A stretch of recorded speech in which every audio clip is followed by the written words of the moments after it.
Israel, as Palestinian militants fired thousands of rockets into Israel overnight in a surprise assault by land, sea, and air. More than 700 Israelis are now feared dead. Israeli Prime Minister Benjamin Netanyahu telling the people of Israel they are at war. אנחנו במלחמה, לא במבצע, לא בסבבים, במלחמה.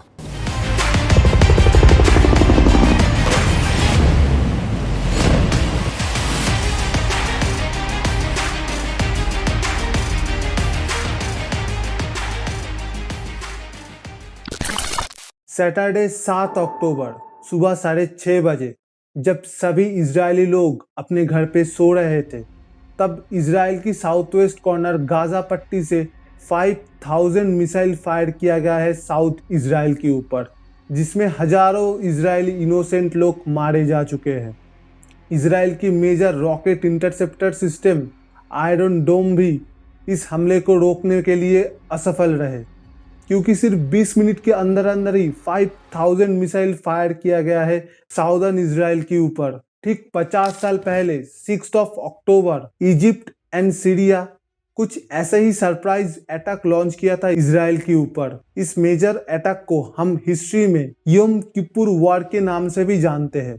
अब Hamas ने Israel Gaza boundaries को explosive से break कर देते हैं and bulldozer का use करके उस गैप को और बड़ा कर देते हैं एंड मोटरसाइकिल एंड एसयूवी करके ये हजारों की संख्या में इजराइल में पहुंचते हैं।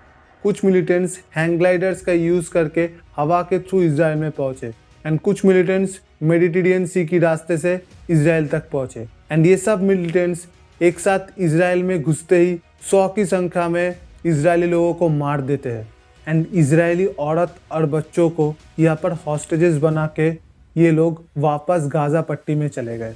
शनी लुअक, जो कि एक जर्मन टैटू आर्टिस्ट है, वो इजराइल की साउदर्न पार्ट किबुत्ज उरी में एक म्यूजिक कॉन्सर्ट में एंजॉय कर रहा था। हमास के लोग वहाँ से शनी लुअक को उठाकर गाजा में चले गए एंड उसके बाद उसके साथ रोड में पैरेड किया गया। ये बात इतनी सेंसिटिव है कि इस बारे में मैं वीडियो में बात तक भी नहीं कर सकता। यूट्यूब में इसका वीडियो अवेलेबल है, आप सर्च करके देख लेना। एंड जंग कितने भी बड़े हो, उस जंग में बच्चों को छोड़ दिया जाता है, पर यहाँ पर हमास ने बच्चों तक को भी नहीं छोड़ा। ऑन ग्राउंड रिपोर्टिंग से यहाँ पर पता चला बच्चों की झूला, बच्चों की खिलौने, बच्चों की बेड में खून लगा हुआ था। रिपोर्ट सामने ये आ रहा है कि यहाँ पर 40 बच्चों की हत्या कर दी गई। उसके बाद अलग अलग चैनल्स ने इजरायली फोर्सेस को ये पूछा कि बच्चों की मौत की खबर क्या सही है, एंड उन्होंने रिपोर्ट कंफर्म करके ये बोला कि बच्चों की मौत हुई है। एंड कुछ सोर्सेस ये तक रिपोर्ट किया है कि जो बच्चों की मौत हुई है वो बीहेडिंग करके किया गया है, मतलब बच्चों का सिर उनकी धड़ से अलग करके उनको मारा गया। अब इसकी जवाबी कार्रवाई में Israel state of war declare कर देता। אנחנו במלחמה, לא במבצע, לא בסבבים, במלחמה. गाजा में हमास की बेस के ऊपर हेवी बॉम्बिंग किया गया है बाय इजरायली एयरफोर्स, जिसमें हमास के हजारों लोगों की मौत हो गई। इस बॉम्बिंग में गाजा की इकलौती पावर स्टेशन भी फेल कर गए एंड गाजा में फूड, इलेक्ट्रिसिटी, इस सभी एसेंशियल चीज़ों का सप्लाई इजराइल से ही होता था। पर इस वॉर के बाद इजरायली डिफेंस मिनिस्टर ऑफिशियली आके ये बोलता है फूड, वाटर, फ्यूल अब गाजा तक नहीं पहुंचेगा। Gaza will not go back what it was. अब ऐसे कॉन्फ्लिक्टों में दुनिया बढ़ जाती है। ऐसे मामलों में भारत एक न्यूट्रल स्टांस रखते हैं, पर इस मामले में पीएम मोदी खुलकर इजराइल की समर्थन में आए। उन्होंने ये ट्वीट किया, deeply shocked by the terrorist attack in Israel, our thoughts and prayers are with innocent victims and their families who stand with solidarity with Israel at this difficult hour. US president Joe Biden tweet करता है, we will never fail to have Israel's back. The United States stands with Israel. We will not ever fail to have their back.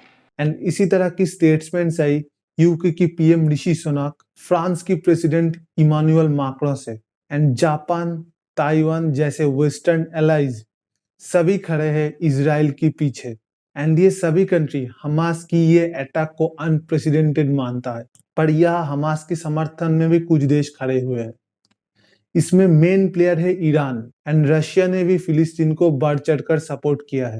And majority of Muslim countries जो है like Qatar, Lebanon, Syria, Pakistan, इस सभी country का support Hamas के साथ ही है। अब आइए ये जानते हैं कि इस समय ये अटैक क्यों किया गया, इस अटैक के पीछे असली मकसद क्या है, हमास क्या है। इजराइल एंड फिलिस्तीन के बीच एक लॉन्ग रनिंग कॉन्फ्लिक्ट चल रहा है साल 1948 से। इजराइल की दोनों हिस्सों में बटा हुआ है फिलिस्तीन, एक वेस्ट बैंक का साइड एंड इजराइल के साउदर्न पार्ट में गाजा पट्टी। अब ये लॉन्ग रनिंग कॉन्फ्लिक्ट खत्म करने के लिए इजराइल और फिलिस्तीन के बीच में साइन होता है Oslo accords. Who instigated the secret back-channel talks, which led eventually to that momentous handshake on the White House lawn.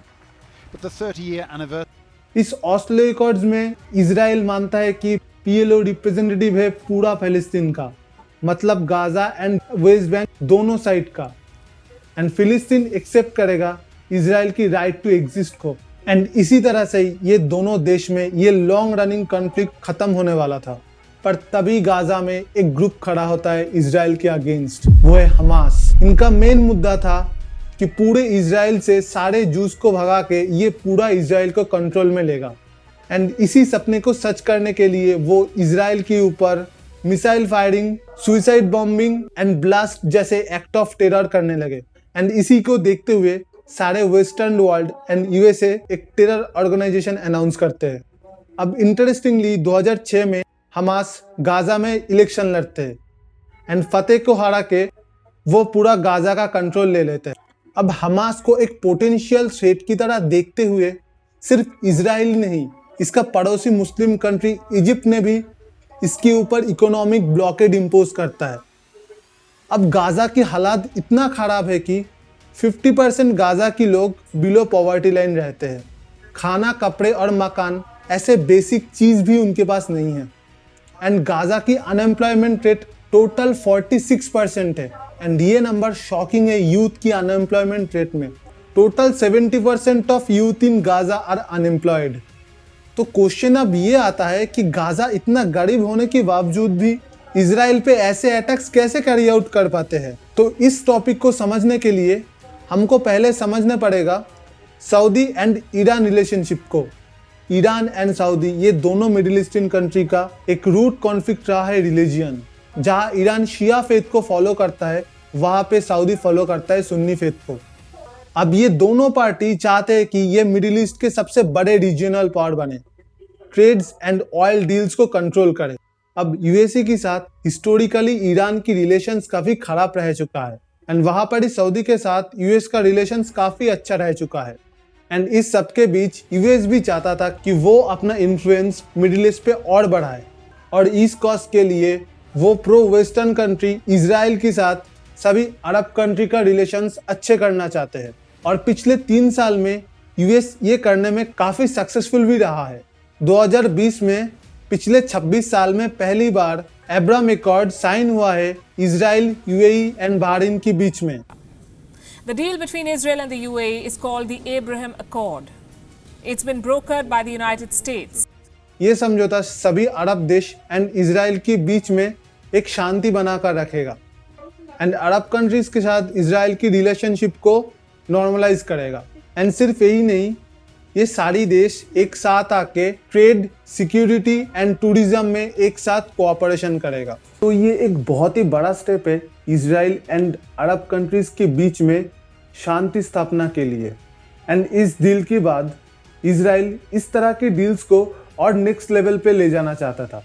इस डील के बाद इजराइल चाहता है कि वो एक और शांति समझौता करे सऊदी अरबिया के साथ। पिछले महीने 22 सितंबर Israeli prime minister Netanyahu on record ये स्टेटमेंट देते हैं कि हम ठीक उसी पॉइंट पर खड़े हैं जहां सऊदी के साथ हमारा डिप्लोमेटिक रिलेशन एक नए रूप लेगा। एंड इस सभी इवेंट्स को मिलाकर क्या हो रहा है, यूएस अपनी सभी मिडिल ईस्टर्न एलाइज को एक साथ लेकर आ रहा है, जिसमें इजराइल, बहरीन, यूएई, सऊदी सभी एक साथ शामिल होंगे।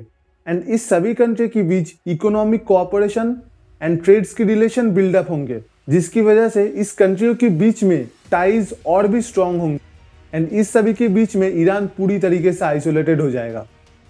अब इस सिचुएशंस को देखते हुए ईरान ने चला अपना जियोपॉलिटिकल मूव, जहां ईरान ने सारे मुस्लिम वर्ल्ड का इमोशन ट्रिगर कर दिया। ईरान जानता था अगर हमास इजराइल के ऊपर एक बड़ी अटैक करे तो इजराइल उससे भी कई गुना बड़ा अटैक करेगा हमास के ऊपर एंड यहाँ पर सऊदी मजबूर हो जाएंगे इजराइल के अगेंस्ट बोलने में एंड वहां पर इन दोनों देशों का पीस टॉक्स बिल्कुल खत्म हो जाएंगे। एंड हुआ भी यही। फिलिस्तीन की इनोसेंट लोगों को सामने रख के ईरान यहाँ पे हमास के साथ मिलके एक प्रॉक्सी वॉर लड़ रहा है इजराइल के साथ, जिसमें सिर्फ जाने जा रहे हैं पैलेस्टीन एंड इजराइल की निर्दोष सिविलियंस का। हमास को ईरान $100 मिलियन का फंडिंग देता है सिर्फ इस एरिया का इंस्टेबिलिटी मेंटेन करने के लिए, लोगों को मारने के लिए। सिर्फ यही नहीं, ईरान अपना लेटेस्ट टेक्नोलॉजी प्रोवाइड करता है हमास को एंड हमास के मिलिटेंट्सों को ट्रेनिंग देता है इजरायली सेना से लड़ने के लिए। इस वार में किसी का भी नुकसान हो पर फायदा यहाँ पर ईरान का ही है। तो यही था इस वीडियो का पूरा इंफॉर्मेशन। Thank you.